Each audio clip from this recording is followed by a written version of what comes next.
So jengkel dia. Itu langganan di sebelah, Tuhan pindahkan ke sini. Ini doa yang mengandung dosa ini.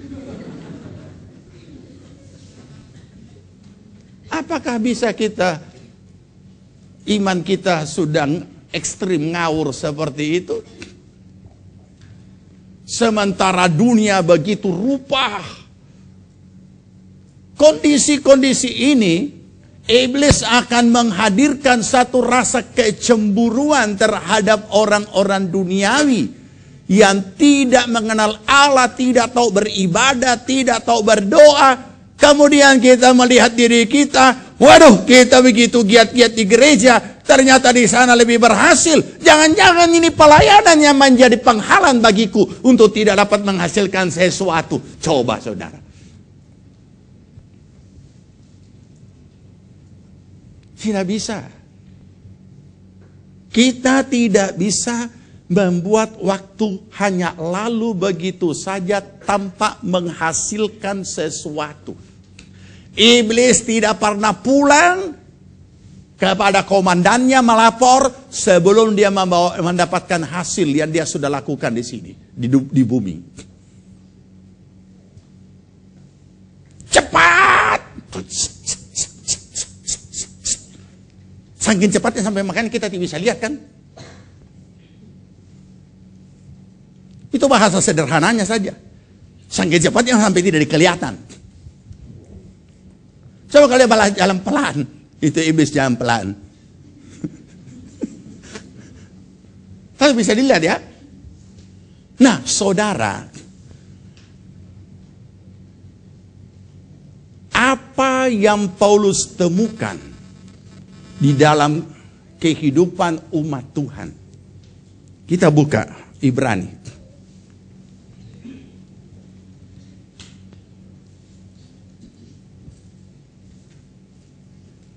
Ibrani 5. Ibrani pasal 5. Ibrani pasal 5. Dan itu yang sudah maka kita makin mengerti. Kenapa di Efesus yang kita baca tadi dikatakan pergunakanlah waktu yang ada. Karena hari-hari ini adalah jahat. Itulah yang iblis kerjakan. Sekarang kita baca Ibrani 5 ayat 11. Ya, ayat 11 lebih dulu. Kaum pria. Tentang hal itu, banyak yang harus kami katakan. Tetapi yang sukar untuk dijelaskan. Karena kamu telah lamban dalam hal mendengar. Perhatikan ke depan. Banyaknya yang Tuhan sediakan, luar biasa berkatnya, berkelimpahan, janjinya dan segala tentang masa depan. Luar biasa yang Tuhan sudah sediakan. Banyak. Dan Paulus menemukan kesulitan. Ada banyak yang kami mau katakan kepadamu.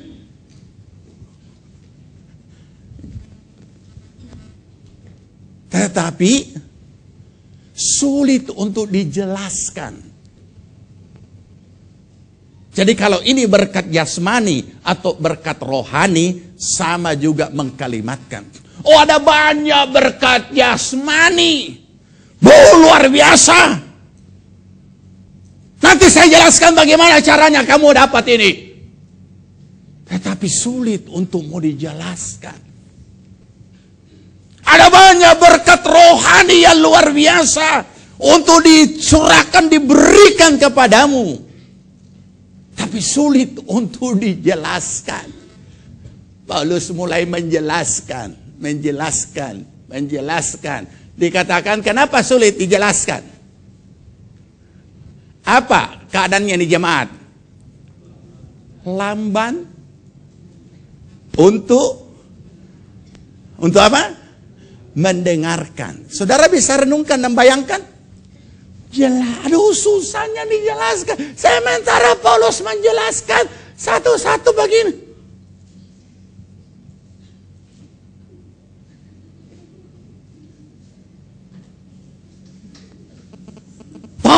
dijelaskan, lebih maju lagi DP.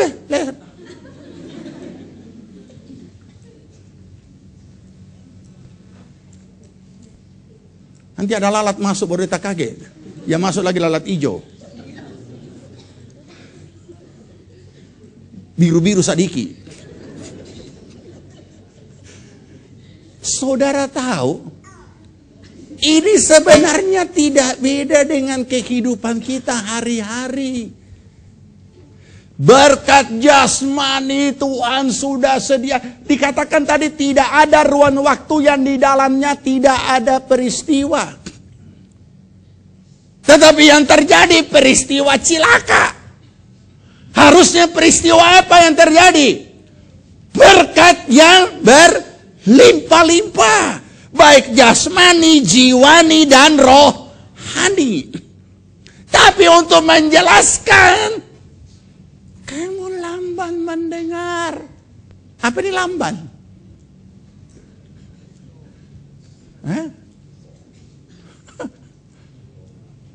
Apa ini lamban? Lamban mendengar.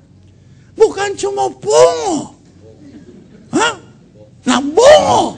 Iya, itu mungkin. Jadi memang ada istilah daerah yang susah di Indonesiakan. Sekarang coba Indonesiakan, apa itu nambongo? Susah kan?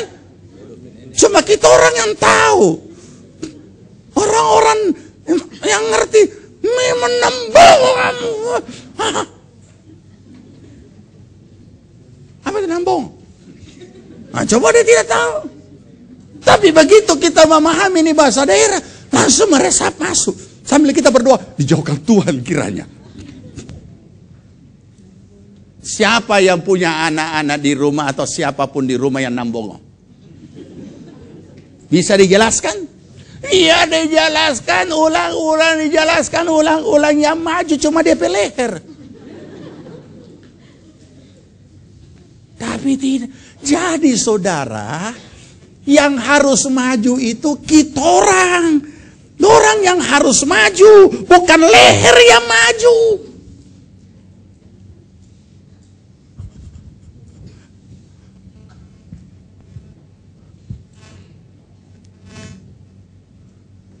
Nah, mari kita lihat lebih lanjut.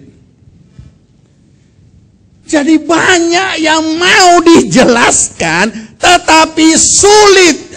Banyak yang mau dikatakan oleh Paulus, tapi sulit dijelaskan. Pertanyaannya, bagaimana? Atau sebelum pertanyaan, Paulus mau mengkomunikasikan apa yang Allah sudah sediakan bagi jemaat Tuhan. Paulus mau menyalurkan ini berkat kepada umat Tuhan.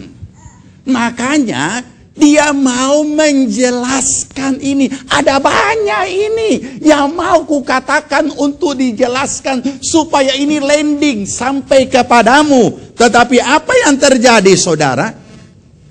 Apa yang terjadi? Sulit dijelaskan. Kenapa sulit dijelaskan? Yang mendengar ini lamban. Sekarang pertanyaannya, siapa yang bermasalah di sini? Paulus atau umat jemaat? Orang percaya atau Paulus? Atau Tuhan lambat menyediakan? Apa sebabnya umat Tuhan pada saat itu jadi orang-orang yang lamban? Lamban jelas. Baku saudara kembar siam dengan malas. Ya, apa itu? Nambongo, baku saudara kembar dengan apa? Aduh, itu komplit istilah tengah dengan utara. Baku saudara kembar dengan biongo kata.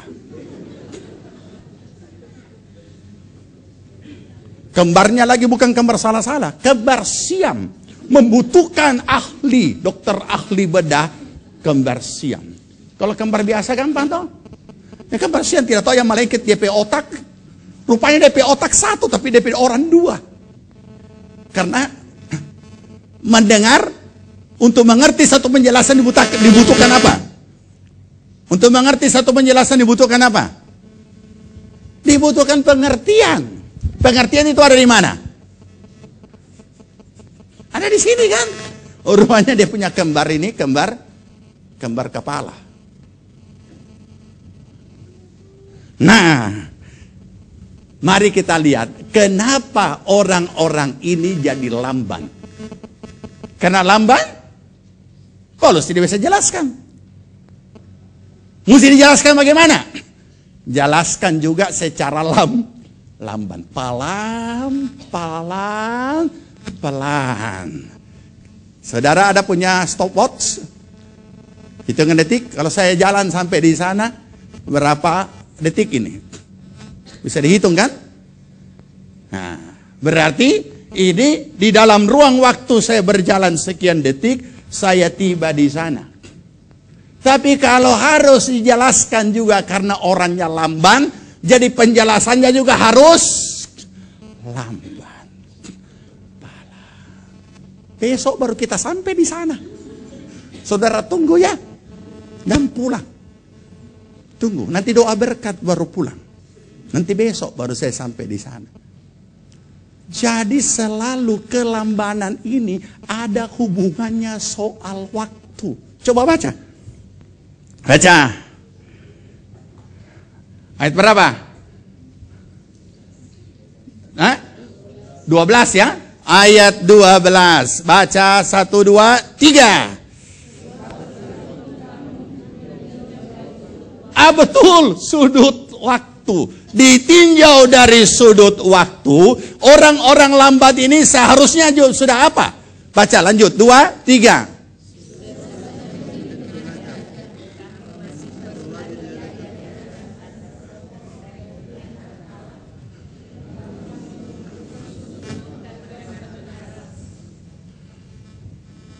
Bukan makanan keras, apa dong? Jadi apa? Kalau bukan makanan keras apa?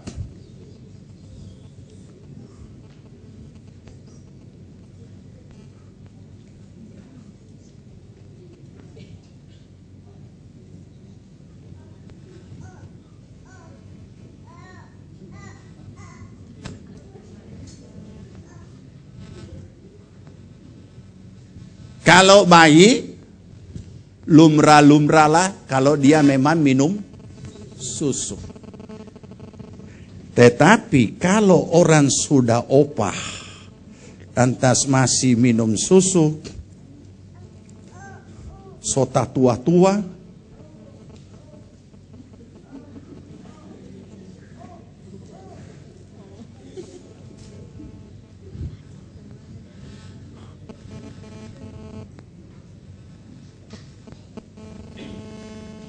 jadi soal apa yang membuat orang ini lamban?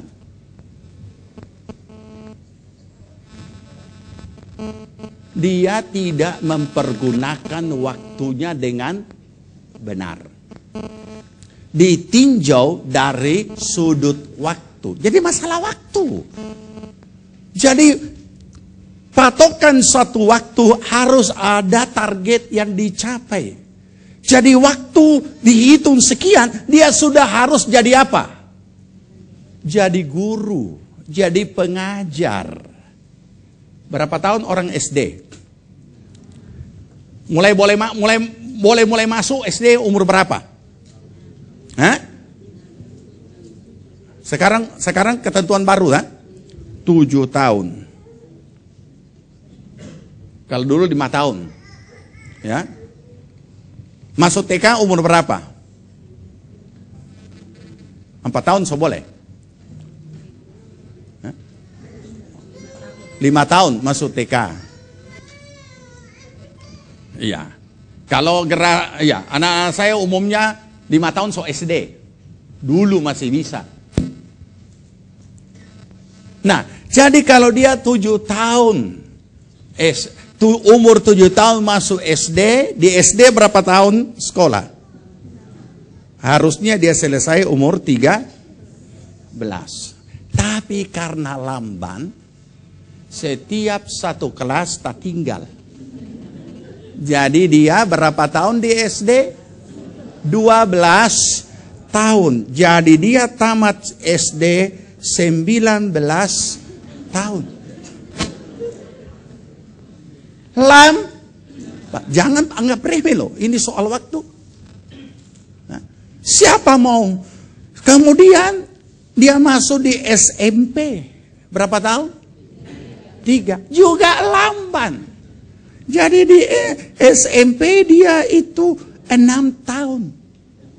Jadi sudah 25. Lamban. Masuk SMA, tak sangkut satu kali, juga 6 tahun. Jadi 31 tahun. Siapa mau bantu dengan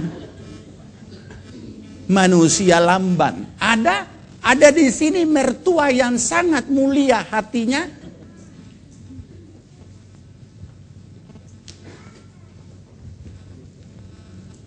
Terus 31 tahun. Ini kalau kau sudah menikah, ada 4, 5, 8 anak. 25 tahun. Pantaslah 25, so dewasa. 6 tahun. 6 tahun, 1 tahun 1 anak, so 6 DP anak. Tapi belum bisa bikin apa-apa. Karena dia masih sekolah, belum berpenghasilan. Terus dengan dasar apa mau berumah tangga?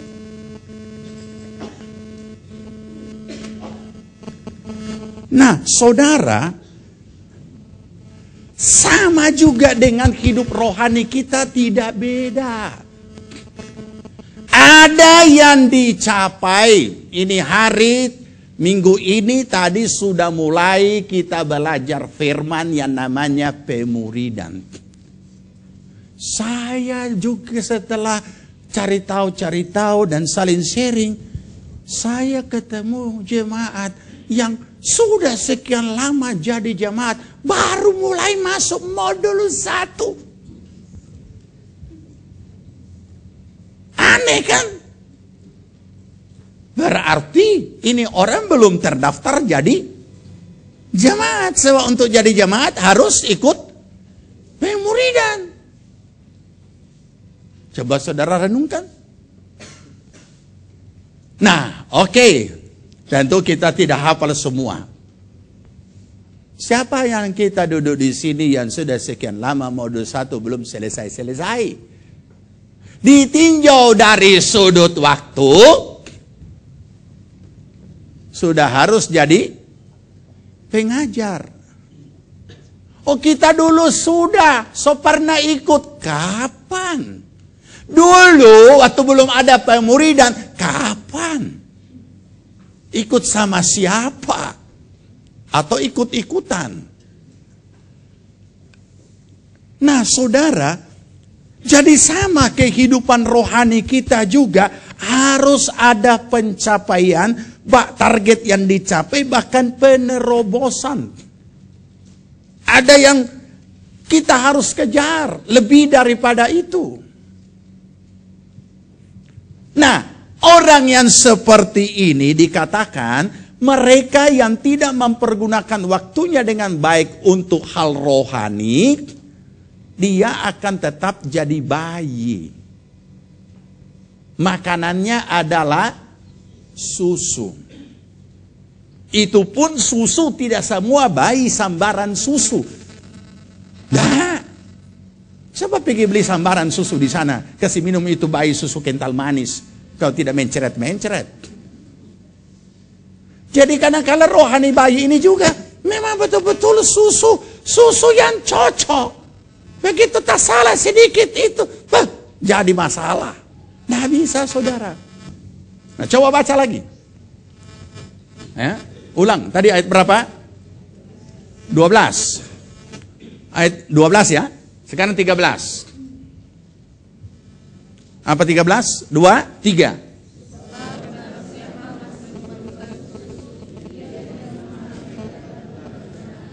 Stop dulu. Barang siapa masih memerlukan susu, dia belum memahami tentang kebenaran. Yang dia pahami apa? Berkat, berkat, berkat.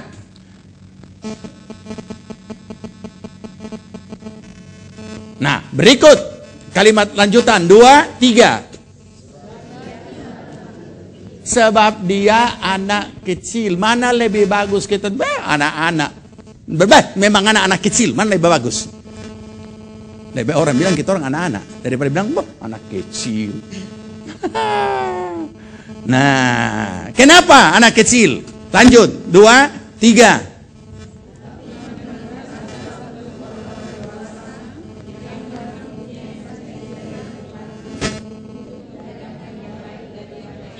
Ya, makanan keras itu untuk orang dewasa yang membuat panca inderanya terlatih untuk membedakan yang baik dan yang jahat. Kita mau tes dulu ya, kita coba tes diri kita sendiri.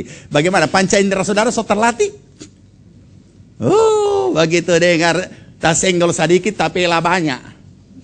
Panca indera belum terlatih. Apa reaksi saudara ketika saudara difitnah? So terlatih? Nah, makanan keras membuat panca indera terlatih. Dan panca indera langsung dapat membedakan mana yang baik, mana yang jahat. Nah, ini sama. Kehidupan rohani kita juga dalam ruang waktu ada diisi dengan peristiwa. Dan peristiwa ini selalu mendatangkan kebaikan untuk kita. Dan kemudian itu akan membentuk diri kita untuk bertumbuh dan menjadi dewasa. Memiliki panca indera yang terlatih. Bagaimana pelayan Tuhan? Panca indera so terlatih? Atau masih bakal lain dalam baku ribut di rapat? Kalau lihat DP orang, pelemah gemulai. Begitu di rapat, menyala Bob. Kamu main. Masih baik kalau laki-laki, perempuan. Coba kita renungkan. Hai ibu-ibu yang lemah gemulai yang dikatakan kaum lemah. Ada merajalela. Mari kita renungkan. Ya, satu saat sekali-sekali saya mau hadir di rapat yang rupa begitu itu. Ya, mau lihat itu bagaimana itu pelayan-pelayan Tuhan. Nah, ini kenapa belum terlatih dia punya panca indera. Siapa bilang? Ini rapat Bu. Jago juga ini ibu-ibu Dia kira di rumah padahal di rapat. Nah, itu di shooting bagus. Baru ditampilkan di situ. Tapi ditutup DP seperti di televisi kan dikasih kabur supaya tidak lihat DP orang. Tidak boleh lihat DP orang, harus seperti itu, kode etik jurnalistik. Kasih kabur dari pemuka.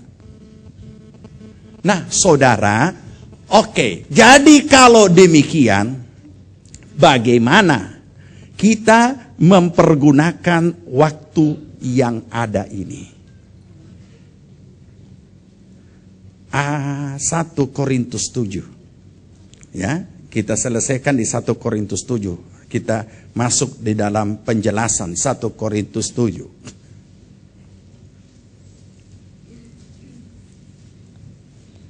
1 Korintus 7 ayat 29. Mulai 29. Ya, saudara-saudara, inilah yang kumaksud, yaitu waktu telah singkat. Perhatikan ini. Kalau Efesus berkata waktu ini adalah jahat. Di dalam Korintus lewat Rasul Paulus juga mengatakan, waktu telah singkat. Dalam arti kata, waktu itu sangat berharga. Karena semua ada patokannya. Semua ada patokannya dan ada batas waktunya. Itulah sebabnya dikatakan waktu ini telah singkat. Jangan terlalu cepat kita terlalu hubung-hubungkan dengan kedatangan Tuhan. Tetapi kita bicara dulu secara hal umum. Semua waktu sebenarnya singkat. Karena selalu ada batasnya. Tadi sudah kita dengarkan. Kita baca di pengkhotbah.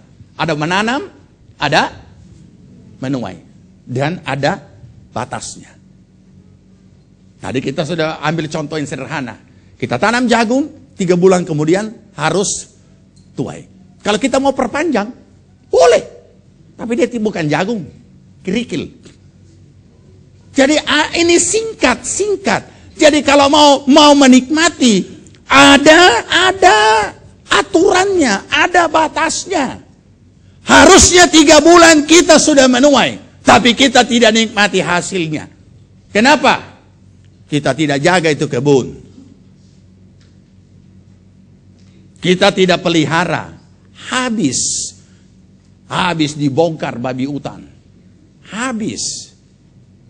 Jadi singkat. Makanya harus dikelola baik-baik. Dan harus ada kegiatan yang begitu serius. Di dalam kehidupan kita. Baik jasmani, jiwani, rohani. Waktu yang singkat ini dikatakan seperti ini. Lanjut. Karena itu. Dalam waktu yang masih sisa ini. Yang mana yang masukkan masih sisa?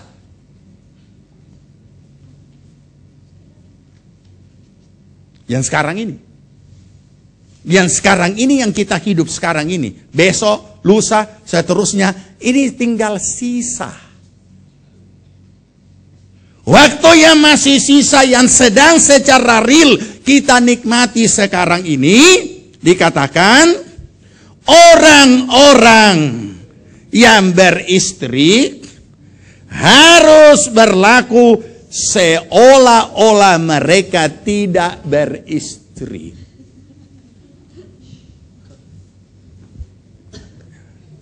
Kenapa ada ayat model begini, ha?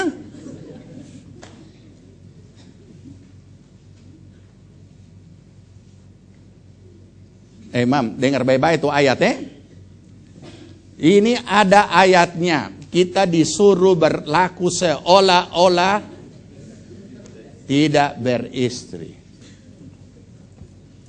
Makanya kalau dia pakai kemeja, dia buka kancing atas sebelah, paling atas dia buka.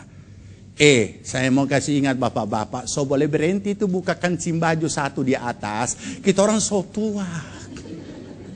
Bukan nyong-nyong. Buka kancing baju di atas satu paling atas, lihat ke sana, DP tulan rusuh bah tangga-tangga.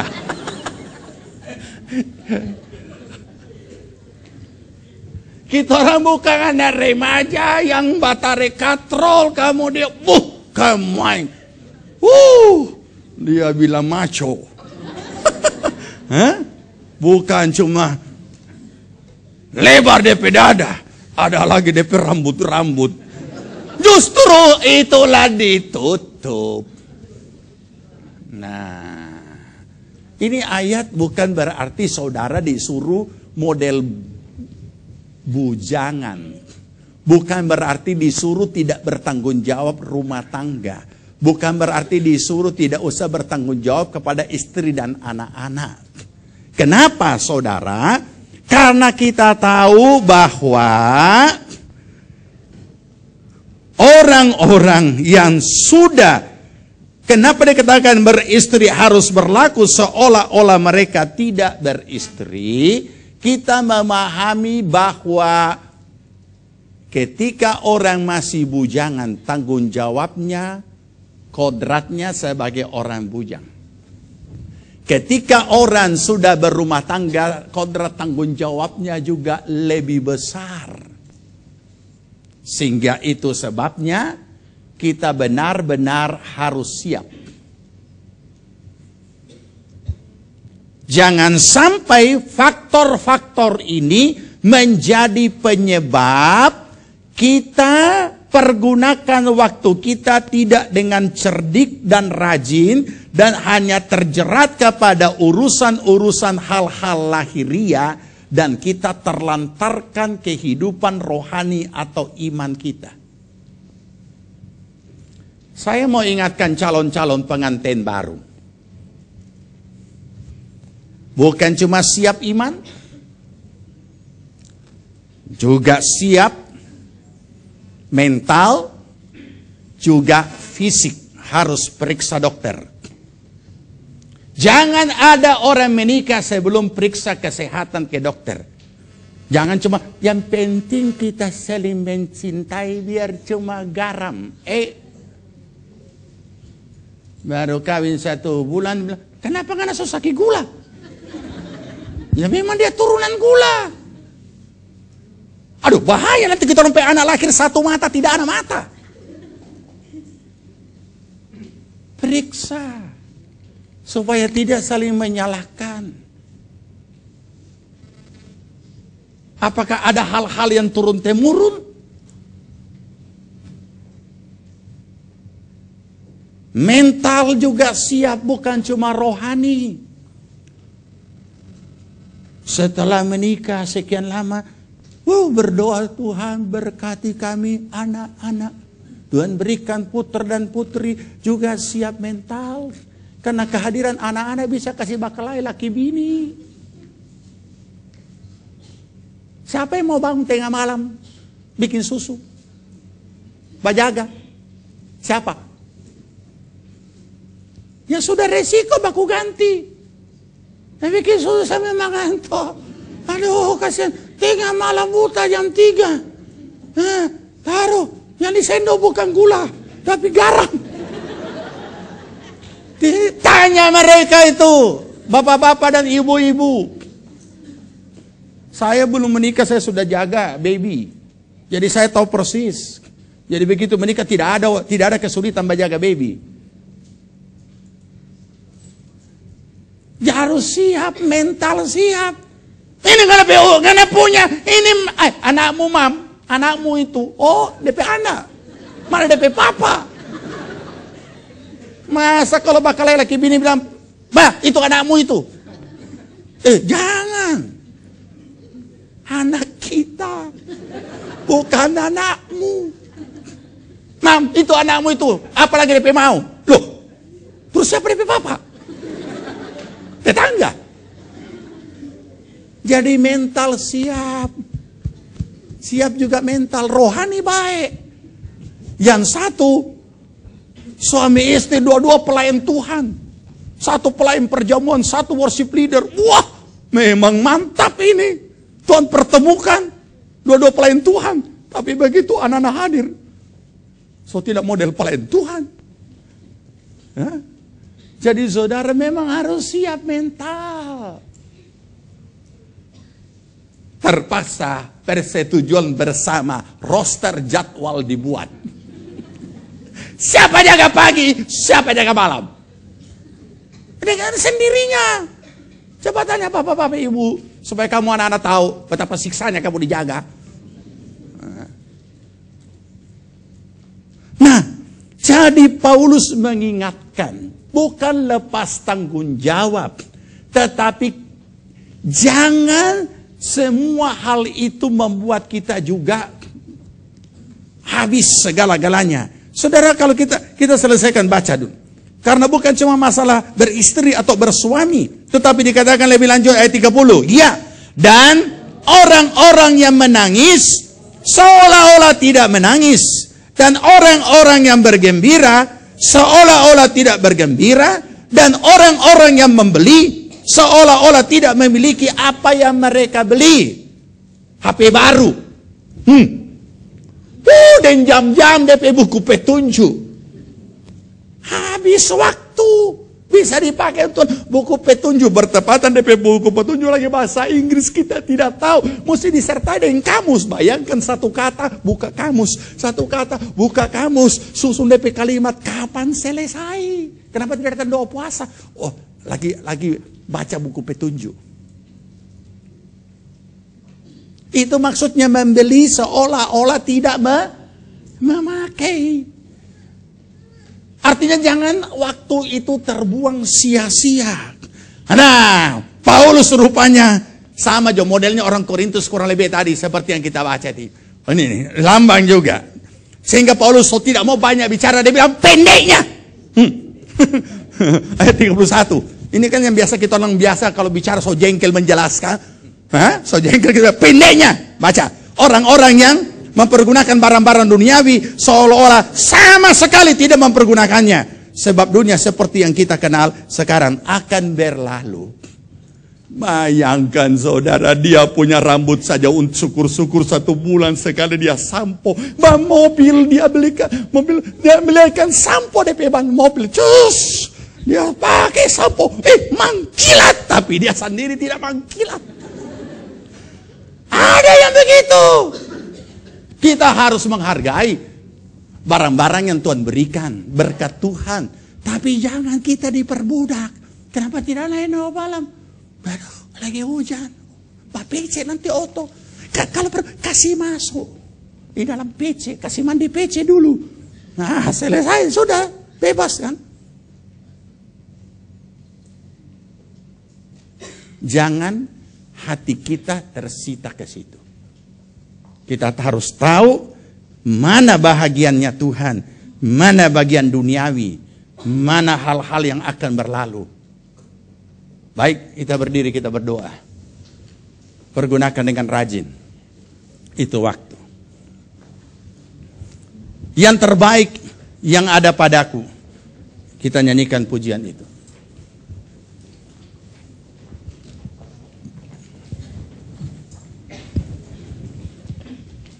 Sama-sama kita bangkit berdiri. Kornya saja kita nyanyikan, hanya kornya. Kau bukan Tuhan yang melihat rupa.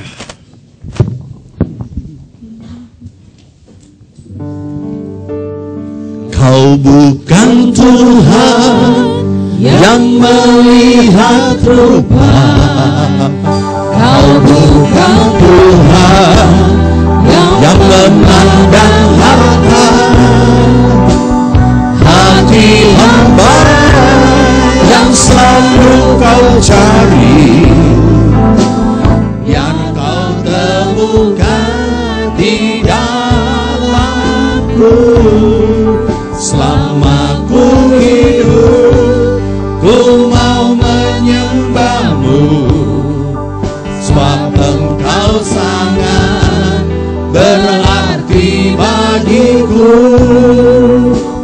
Yang terbaik yang ada padaku, ku persembahkan kepadamu. Kau bukan Tuhan yang melihat rupa. Kau bukan Tuhan yang memandang harta. Hati hamba yang selalu kau cari, biar kau temukan di dalamku. Selama ku hidup, ku mau menyembahmu, sebab engkau sangat berarti bagiku. Yang terbaik yang ada padaku, ku persembahkan kepadamu. Yesusku,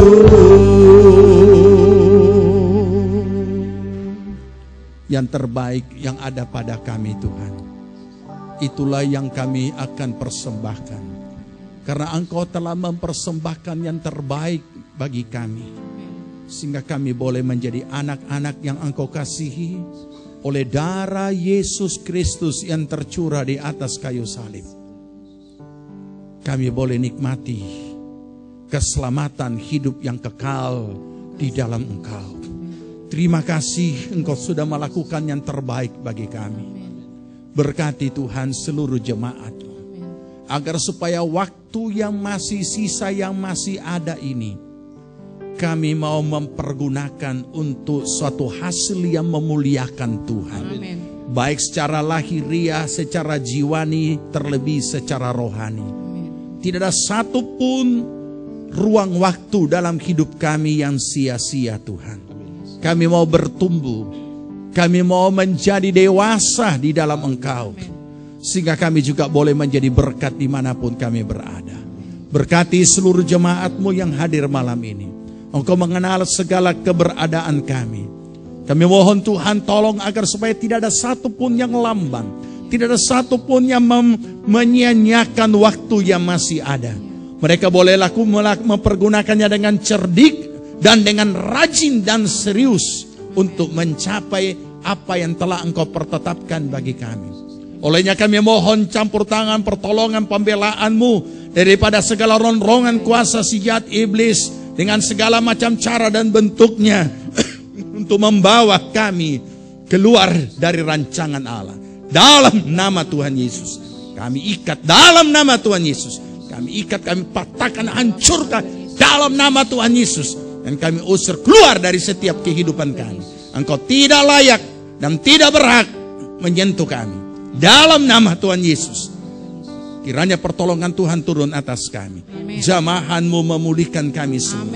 Kami boleh selalu dengan roh yang menyala-nyala, dan semakin meningkatkan kerajinan kami sampai segala rancangan Allah tercapai dalam hidup kami. Terima kasih Tuhan. Terima kasih. Berkati kami semua. Terima kasih Tuhan.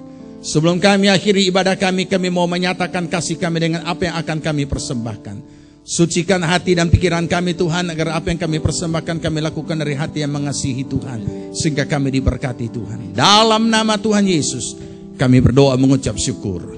Amin.